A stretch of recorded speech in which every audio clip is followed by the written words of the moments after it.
आज का हमारा टॉपिक है पेवलॉव का संबद्ध प्रतिक्रिया सिद्धांत। पेवलॉव का ये संबद्ध प्रतिक्रिया सिद्धांत अधिगम के प्रमुख सिद्धांतों में से एक है और ये व्यवहारवादी साहचर्य सिद्धांत के अंतर्गत आता है। इसको कई अन्य नामों से भी जाना जाता है, जैसे अनुक्रिया अनुबंधन का सिद्धांत या शास्त्रीय अनुबंधन का सिद्धांत। आइए इसको समझने की कोशिश करते हैं।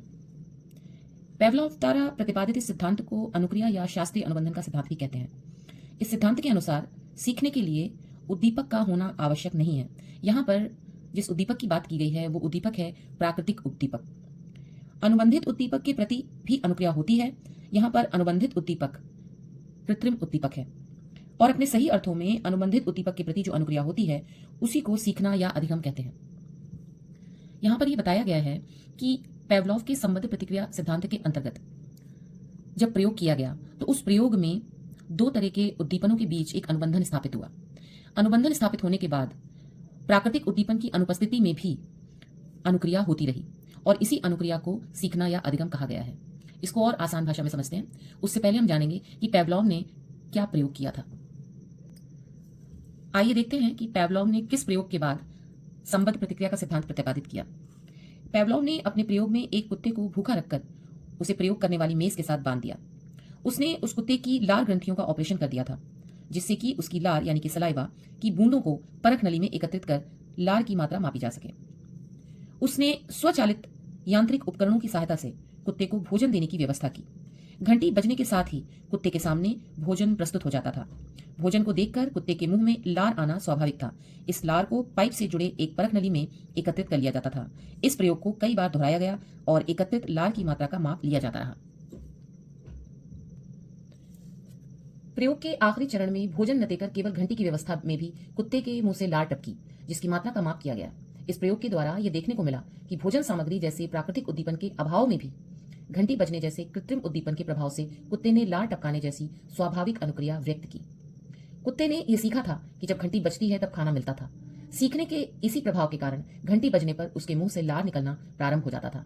इस स्थिति को पेवलॉव ने अनुबंधित उद्दीपक कहा।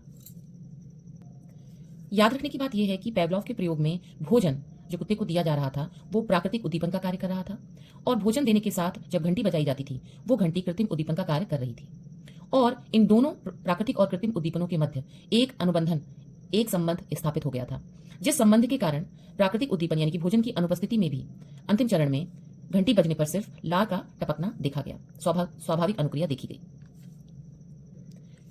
सिर्फ कृत्रिम उद्दीपन के प्रस्तुत करने पर लार का टपकना यह सिद्ध करता है कि कुत्ते ने यह सीख लिया था, अधिगम कर लिया था कि घंटी बजने पर खाना मिलता है, भोजन मिलता है। अंत में पेवलॉव के संबद्ध प्रतिक्रिया सिद्धांत से यह सिद्ध हुआ कि सीखने के लिए उद्दीपक का होना, प्राकृतिक उद्दीपक का होना आवश्यक नहीं है।